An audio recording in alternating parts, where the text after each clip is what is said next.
कि नागवंशियों और असुरों के अत्याचारों से त्रस्त ऋषियों का समूह जब महाराज ययाति के दरबार में पहुंचा तो उनकी पुकार सुन के ययाति का हृदय दहल गया।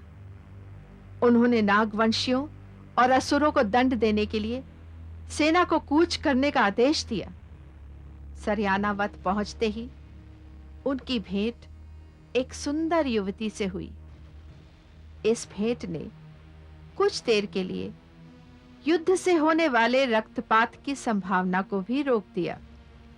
एक ओर वो युवती यौवन के उन्माद में सारी बातों से अनजान थी, दूसरी ओर ययाति अपने कर्तव्य बोध और प्रणय प्रसंग के बीच झूल रहा था।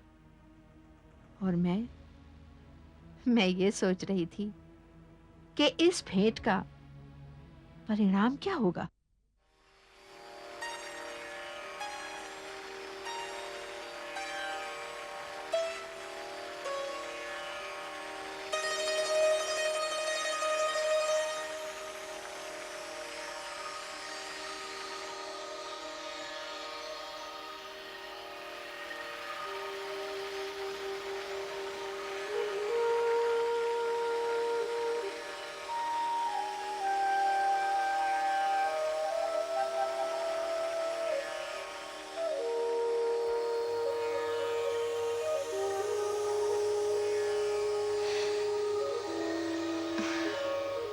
कल तुमने कहा था उत्तर का उत्तर देने आऊंगी, और उत्तर का उत्तर देने में इतना विलंब।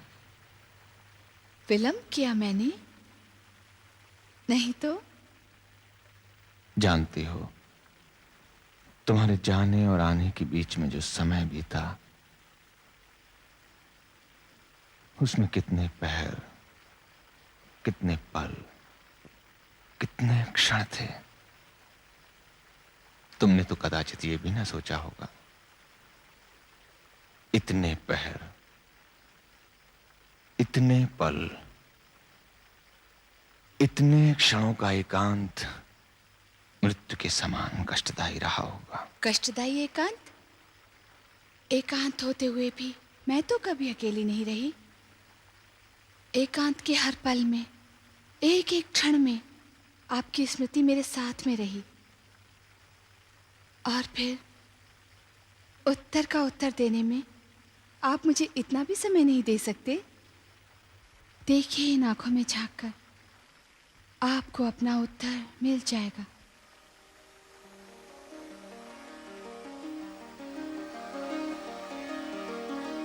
दिखाई दे रहा है, स्पष्ट दिखाई दे रहा है,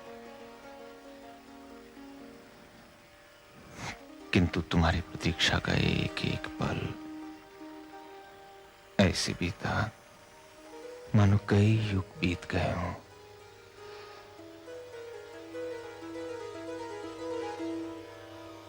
यदि ये स्वप्न है तो कभी न टूटे, यदि यथार्थ है तो ये पल यहीं थम जाए।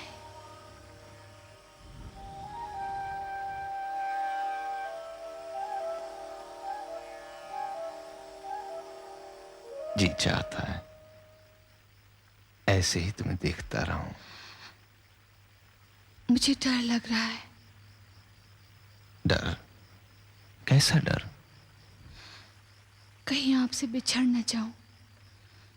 यदि आपसे बिछड़ी तो जीवन कठिन हो जाएगा। ऐसा नहीं हो सकता। हम हमेशा के लिए एक दूसरे के हो जाएं। मैं तो कब की आपकी हो चुकी हूं।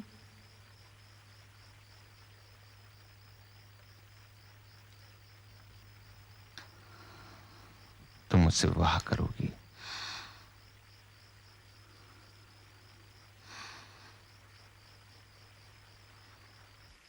विवाह? क्या सोच रही हो? विश्वास नहीं होता। अभी कुछ क्षण पहले ही तो भेंट हुई हमारी, और अब तक हम एक दूसरे का नाम तक नहीं जानते।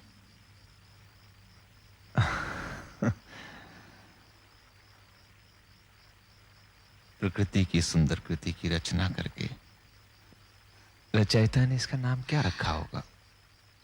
नाम पूछने की ये शैली बहुत अच्छी लगी। अब बताओ ना, तुम्हारा नाम क्या है? देवयानी। सुंदरता का इससे अच्छा नाम हो भी नहीं सकता। मेरा नाम मेरे पिताश्री ने रखा है। कौन है तुम्हारे पिताश्री? गुरु शुक्राचार्य। कभी नहीं। हमारे शत्रु को वरमाला पहनाएगी तू? उस हत्यारे को वरमाला पहनाएगी जिसके हाथ असुरों के रक्त से लाल हैं? उसको वरमाला पहनाएगी जो हमारा अस्तित्व मिटाने आया है? आपके मन में भी तो द्वेष है उनके लिए, इसीलिए तो आर्यों के आश्रम, उनकी बस्तियां, उनके गुरुकुल को आग लगा दी, उनके परिवारजनों को पशुओं की भांति चुन चुन कर मारा, उन्हें ये क्षेत्र छोड़कर भाग जाने पर विवश किया। तो क्या अपनी छाती से लगाते उन भेड़ियों को अपना रक्त पीने देते? वे आर्य हैं। हम उनकी संस्कृति को, उनकी सभ्यता को और उनके वंशों को मिटाने का संकल्प कर चुके हैं। क्या तू नहीं जानती कितने कपटी हैं वे? वे इस धरती से असुरों को समाप्त कर देना चाहते हैं और मैं इस धरती से उनका नाम, उनका अस्तित्व मिटा देना चाहता हूँ। यदि आर्यों और उनकी संस्कृति से इतनी ही घृणा थी आपको, तो फिर मुझे आर्य संस्कृति क्यों सिखाई? क्यों मुझे शिक्षा दी? क्यों मुझे संस्कृत पढ़ाई और क्यों शिक्षा नहीं दी उन असुरों को? क्यों उन्हें अनपढ़ और गंवार रखा? है आपके पास कोई उत्तर? हाँ, पर मेरे पास इसका उत्तर है। आपने ये सब अपने स्वार्थ के लिए किया है, इस स्थान के लिए किया है, इस आसन को पाने के लिए किया है। आसन? हाँ, गुरु का आसन। यदि आप असुरों को भी शिक्षित कर देते तो उन्हें भी संस्कृति और सभ्यता का ज्ञान प्राप्त हो जाता, उनके भी हृदय बदल जाते, उनकी विचारधारा बदल जाती, और फिर वो हिंसा के नहीं अहिंसा के मार्ग पर चलते, और फिर उन्हें आपकी आवश्यकता नहीं होती। देवयानी, यदि आपने आर्यों का नाम मिटाने की प्रतिज्ञा की है तो उसमें सर्वप्रथम नाम मेरा लिख लीजिए। ये क्या कह रही है तू? मैं सत्य कह रही हूँ। महाराज ययाति से विवाह के पश्चात मैं असुरों के गुरु शुक्राचार्य की बेटी नहीं, महाराज ययाति की पत्नी कहलाऊंगी, आपके शत्रु की पत्नी। लगता है उसके छल कपट का विष पी गई है तू। मैंने विष नहीं, प्रेम का अमृत पिया है।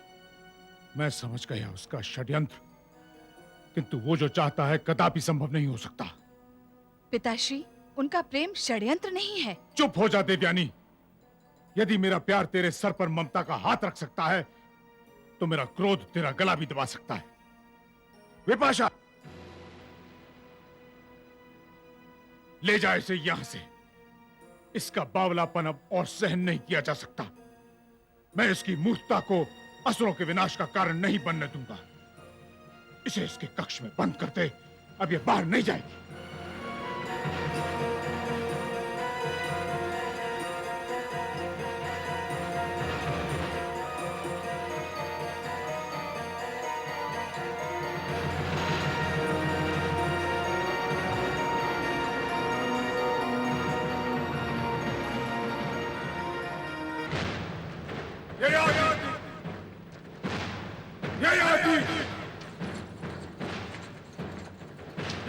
बाहर निकल।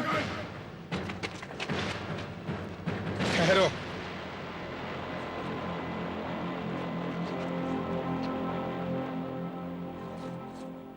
प्रणाम आचार्य, आतिथ्य स्वीकार करें। ययाति झूठी विनम्रता दिखाने की आवश्यकता नहीं है। ये झूठी विनम्रता नहीं आचार्य, हमारी सभ्यता है। बड़ों का आदर करना हमारी संस्कृति है। और पीठ में छुरा घोंपना, यह भी तुम्हारी संस्कृति है। आप कहने का चाहते हैं? तुम तो युद्ध करने आए हो तो केवल युद्ध की बात करो। युद्ध नहीं आचार्य, हम दंड देने आए हैं। दंड देने आए हो या एक भोली भाली कन्या को अपने प्रेम जाल में फंसाकर उसके पिता को अपमानित करने आए हो? यदि प्रेम अपमानित करता है तो मैं दोषी हूं। यदि प्रेम करना पाप है तो मैं अपराधी हूं। सुनो ययाति, तुम्हारा ये षड्यंत्र सफल नहीं हो सकता।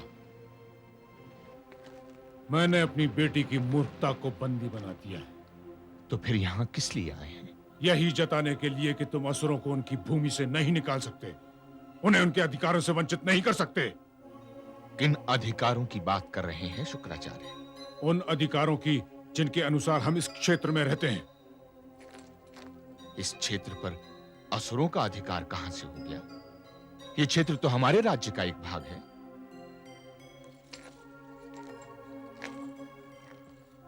वो लोग तो बाहर से आए हैं और इस पर अपना अधिकार जमा लिया। बाहर से तो आर्य भी आए, तुम भी तो यहाँ के वासी नहीं हो, फिर तुम्हारा अधिकार कैसे हो गया? हाँ, हम भी बाहर से आए हैं, किंतु हमने इस धरती से प्रेम किया है, इसे अपनाया है, इसके शस्य श्यामला गुणों को पहचाना है, अपने रक्त से इसको सींचा है, परिश्रम का हल चलाया है इस पर, इसकी छाती से अन्न उपजाया है, वृक्ष लगाए हैं, कुएं खुदवाए हैं, हरियाली लगवाई है, ग्रामों का विकास किया है, आश्रम और पाठशालाएं बनाई, गुरुकुल बनाए, लोगों को शिक्षा दी है, विद्या और ज्ञान का घर घर दीप जलाया है, सुख शांति का संदेश दिया है, जियो और जीने दो की नीति बताई है, एक नई सभ्यता, एक नई संस्कृति की नींव रखी है। और तुमने क्या किया है? इस धरती को उजाड़ा है, इसे लूटा है, इसे आग लगाई है, बच्चों वृद्धों का रक्तपात किया, नारियों के साथ बलात्कार किया, उन्हें अपमानित किया। लाखों असुरों का रक्त बहाने वाले, उन्हें पशु कहकर उनकी हत्या करने वाले, उनके मृत शरीरों पर अपने अश्व दौड़ाने वाले, उन्हें घर से बेघर करने वाले, निर्माण की बातें करते हैं, सभ्यता की बातें करते हैं, धर्म के नाम पर नरसंहार को संस्कृति कहते हैं, लोगों को स्वर्ग का लालच और नरक का भय दिखलाकर धर्म की स्थापना करना चाहते हैं। भय और लालच का नाम धर्म नहीं है। जीवन बिताने के लिए आदर्श नियमों का पालन करना धर्म है। अच्छे कर्म करने का नाम धर्म है और बुरे कर्म करने का नाम अधर्म। किंतु धर्म क्या होता है, ये तुम क्या समझोगे शुक्राचार्य? धर्म का अर्थ मैं भली भांति समझता हूं। धर्म का अर्थ है अपने कर्तव्य का पालन करना, अपनी प्रतिज्ञा पूरी करना, और हमारी प्रतिज्ञा है आर्यों को मिटाना, उनकी सभ्यता, उनकी संस्कृति का नाश करना और इस धरती पर असुरों की प्रभु सत्ता स्थापित करना। तो फिर समझ लो, असभ्य असुरों के विनाश का समय आ गया है। असुरों का विनाश असंभव है ययाति। तुम असुरों के लिए मृत्यु के व्यापारी बनकर आए हो और मैंने मृत्यु को अपने वश में कर लिया है। मैंने असुरों के लिए मृत्यु के द्वार बंद कर दिए हैं। इसका निर्णय तो युद्ध भूमि करेगी शुक्राचार्य। कल का दिन असुरों के लिए विनाश का दिन होगा। तत्पश्चात यहां केवल सन्नाटा होगा, मृत्यु का सन्नाटा। कल युद्ध भूमि में असुरों के सर भी कटेंगे और आर्यों के सर भी। अंतर केवल इतना होगा कि आर्यों के मृत शरीर वहीं पड़े रह जाएंगे, किंतु असुर फिर जीवित हो जाएंगे। मैंने असुरों को मृत्यु से मुक्ति दिला दी है। मेरे पास मृत्यु संजीवनी है, उन्हें पुनः जीवित करने का मंत्र। शुक्राचार्य, यदि ये मंत्र हमारे पास होता तो हम इसका उपयोग जन कल्याण के लिए करते, विनाश के लिए नहीं। किंतु तुमने वरदान को भी श्राप बना दिया है। चाहिए अब आपसे भेंट युद्ध भूमि में होगी। अवश्य होगी।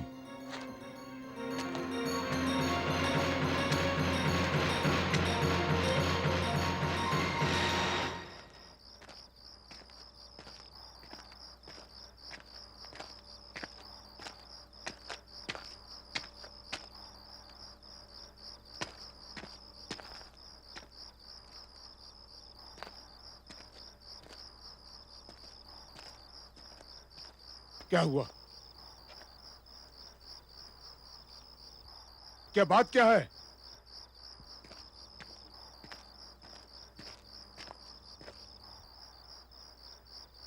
क्या हुआ? तुम लोग कुछ बोलते क्यों नहीं? क्या हुआ? देवयानी, विपाशा, क्या हुआ?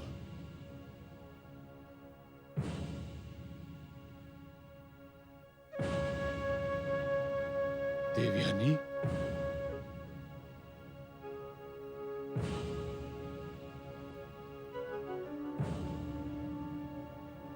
विपाशा,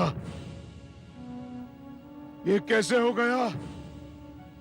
ये कैसे हो गया? गुरुदेव, देवयानी ने विष खाकर अपने प्राण त्याग दिए।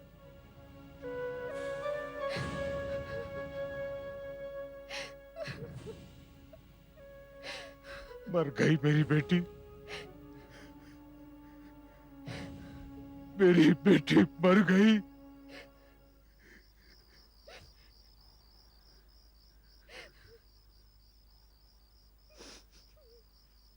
असत्य है ये। मेरी बेटी कैसे मर सकती है? शुक्राचार्य की बेटी कैसे मर सकती है? मैं जीवित करूंगा इसे। मैं अपनी बेटी को जीवित करूंगा।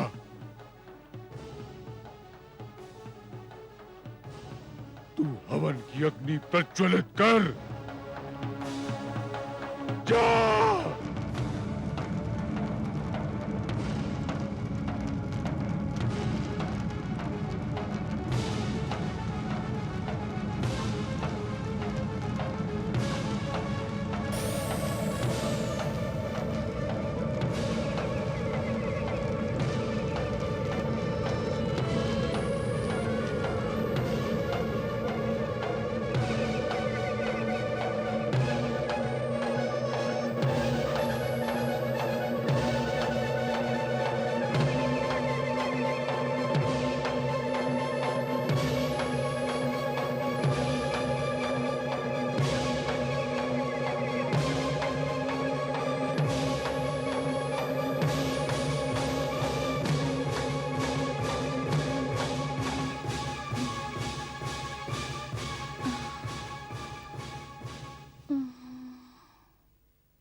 आंखें खोल बेटी, आंखें खोल।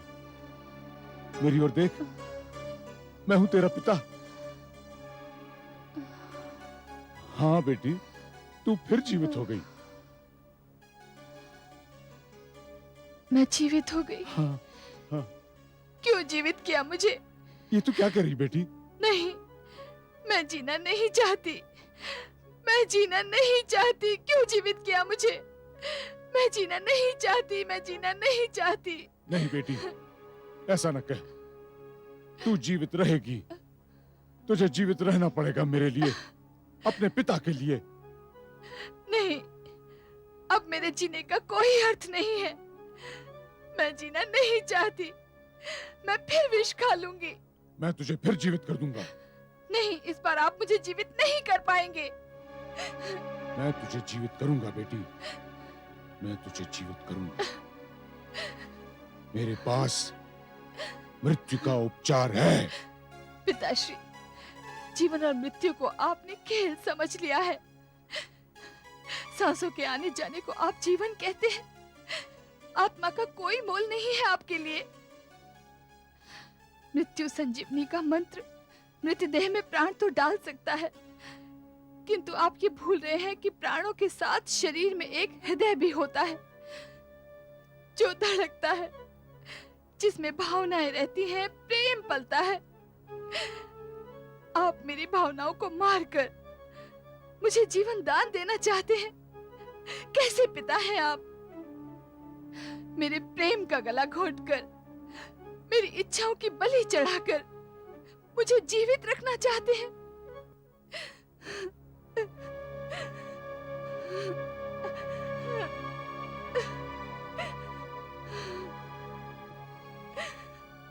क्या तू उसे भूल नहीं सकती है बेटी?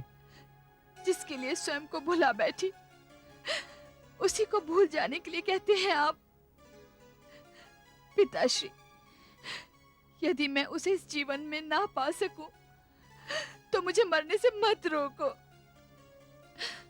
मैं उसे मरकर पाना चाहती हूँ, मरकर पाना चाहती हूँ उसे। ना बेटी ना, यदि तू मर गई तो मेरे जीवन के सारे सपने बिखर जाएंगे।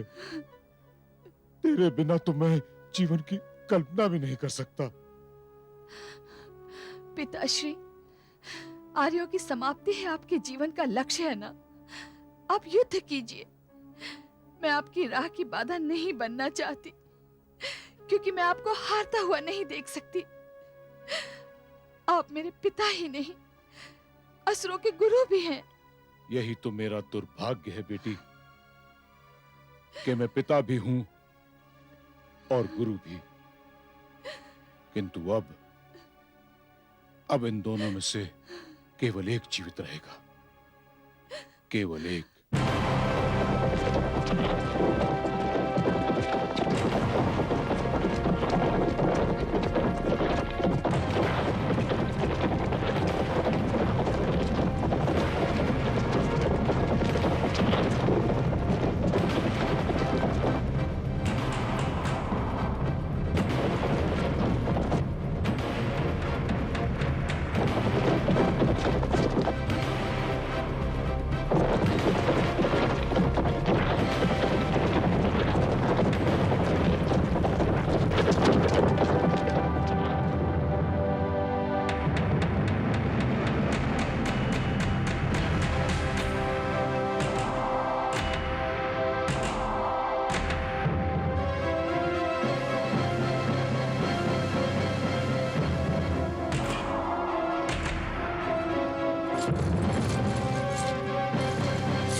प्रणाम स्वीकार करें। आयुष्मान भव। असुरों के गुरुदेव शुक्राचार्य युद्ध भूमि में अकेले? असुरों का गुरु नहीं, देवयानी का पिता। पिता? पिता का युद्ध भूमि में आने का कारण? एक पिता अपनी बेटी के विवाह का प्रस्ताव लेकर आया है। एक पिता अपनी पुत्री की हठधर्मी के आगे घुटने टेकने पर विवश हो गया। ये विवशता नहीं है, ये उत्तरदायित्व है, मेरा कर्तव्य है। तब यह प्रस्ताव हमें स्वीकार है, किंतु हमारी एक शर्त है। शर्त है? हां, यदि विवाह हुआ तो युद्ध नहीं होगा। युद्ध नहीं होगा? हां, क्योंकि विवाह के पश्चात देवयानी हमारी पत्नी बन जाएंगी और देवयानी के पिता अर्थात आप हमारे पिता समान हो जाएंगे। और हमारी संस्कृति में पुत्र पिता के साथ युद्ध नहीं कर सकता। युद्ध नहीं होगा तो असुरों के आगे मैं झूठा और स्वार्थी कहलाऊंगा, उनकी दृष्टि में गुरु के स्थान से गिर जाऊंगा। युद्ध हुआ तो हम अपने आदर्शों से गिर जाएंगे। यदि युद्ध अनिवार्य है तो यह विवाह नहीं हो सकता। विवाह नहीं होगा तो मेरी बेटी का जीवन नष्ट हो जाएगा, वो अपने प्राण दे देगी और मैं बेटी का हत्यारा कहलाऊंगा। और यदि युद्ध हुआ तो आप सारी मानव जाति के हत्यारे कहलाएंगे। देवयानी, देवयानी, ये युद्ध नहीं होगा। इसका निर्णय तुम नहीं, तुम्हारे पिताश्री करेंगे। पिताश्री, मैं आपसे पूछती हूँ, क्यों होगा युद्ध? क्या मिलेगा इस युद्ध से? घृणा, विनाश, जलती हुई चिताएं? क्या इससे पहले आपने युद्ध के दुष्परिणाम नहीं देखे? क्या आपको विनाशकारी युद्ध के दृश्य स्मरण नहीं है? तो पूछिए उन माताओं से जिनके पुत्र नहीं रहे, उन पत्नियों से जिनके सुहाग उजड़ गए, पूछो उन बहनों से जिनके भाई नहीं रहे, पूछिए उन बच्चों से जो अनाथ हो गए हैं। पिताश्री, रोक दीजिए इस विनाश के चक्र को। भूल जाइए उस मंत्र को जो विनाश की प्रेरणा देता है, जो मनुष्य के हृदय से मृत्यु का भय हटाकर उसे राक्षस बना देता है। आप ये कैसे भूल गए? जीवन संघर्ष है तो मृत्यु विश्राम, जीवन आरंभ है तो मृत्यु अंत। पिताश्री, आप अपने मंत्र से मुर्दा शरीर में प्राण तो डाल सकते हैं, किंतु जिनकी अस्थियां राख हो चुकी हैं उन्हें जीवित नहीं कर सकते। और यदि कर सकते हैं तो जीवित कर दीजिए मेरी मां को। पिताश्री, जीवन और मृत्यु आपके वश में नहीं है। यदि अब भी युद्ध हुआ तो इस रणभूमि में पहला सर आपकी बेटी का कटेगा। आप मुझे जितनी बार जीवित करेंगे मैं उतनी बार मरूंगी, क्योंकि मुझे इस जीवन से घृणा हो गई है, आपकी नीतियों से घृणा हो गई है, आपसे घृणा हो गई है। बस कर बेटी, बस कर। स्वार्थ और बदले की भावना में अंधा हो गया था मैं। अहंकार ने मुझे मानव से पशु बना दिया था। मानवता के हृदय पर छुरियां चलाई हैं मैंने, सत्य का रक्त बहाया है। मैं हत्यारा हूं बेटी, मुझे क्षमा कर दे। अब युद्ध नहीं होगा, अब केवल विवाह होगा, अभी इसी समय। राजन, स्वीकार कर लो मेरी बेटी को। विलंब से सही, किंतु मानवता की जीत हुई, आदर्शों की जीत हुई। पूजनीय, इस समय विवाह कैसे हो सकता है? ये युद्ध भूमि है और यहां कोई पुरोहित भी नहीं। मैं हूं पुरोहित। आप? मैं पिता भी हूं और पुरोहित भी। ये शुभ कार्य मैं करूंगा। हमें स्वीकार है। तो राजन, आइए मेरे साथ।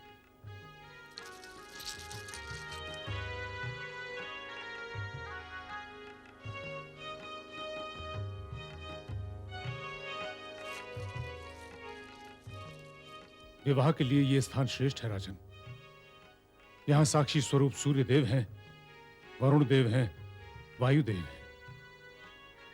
ओम तुम अग्नि रुद्रो असुरो माजुस्तम शरदो मारुतम प्रत्युषे तुम वातैरणुषि शंगस्तम तुषावित पासिनोत्मना। आप दोनों अपने वंश एवं पिता का नाम लें। मैं चंद्रवंशी नहुष पुत्र ययाति सूर्य, वायु, जल, अग्नि और पृथ्वी को साक्षी मानकर देवयानी को अपनी पत्नी स्वीकार करता हूं। मैं भृगुवंशी शुक्राचार्य पुत्री देवयानी सूर्य, वायु, जल, अग्नि और पृथ्वी को साक्षी मानकर महाराज ययाति को अपना पति स्वीकार करती हूँ। हे आर्य श्रेष्ठ महाराज ययाति, मैं दानवाचार्य शुक्र उस परम शक्ति को साक्षी मानकर आपको अपनी कन्या देवयानी का दान करता हूं। कल्याणमस्तु।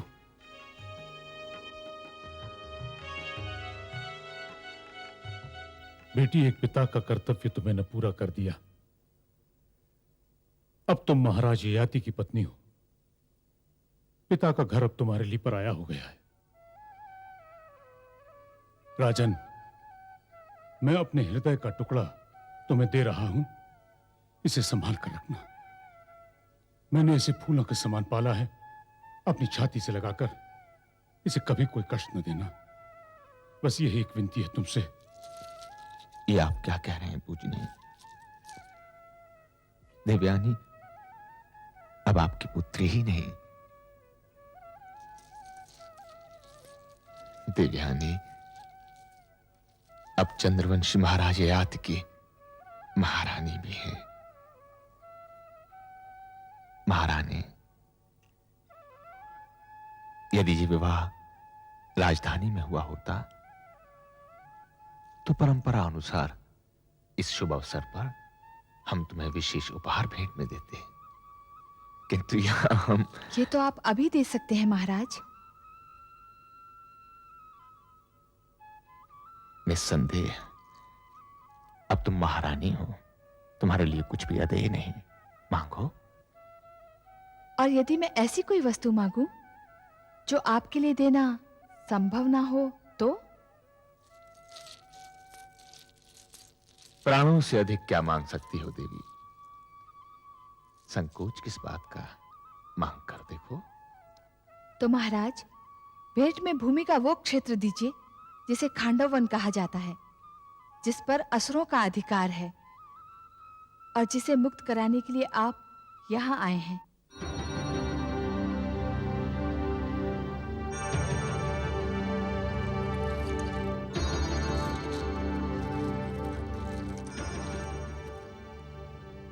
तो महाराज, क्या मैं ये समझ लूं कि आप ये भेंट मुझे नहीं दे सकते?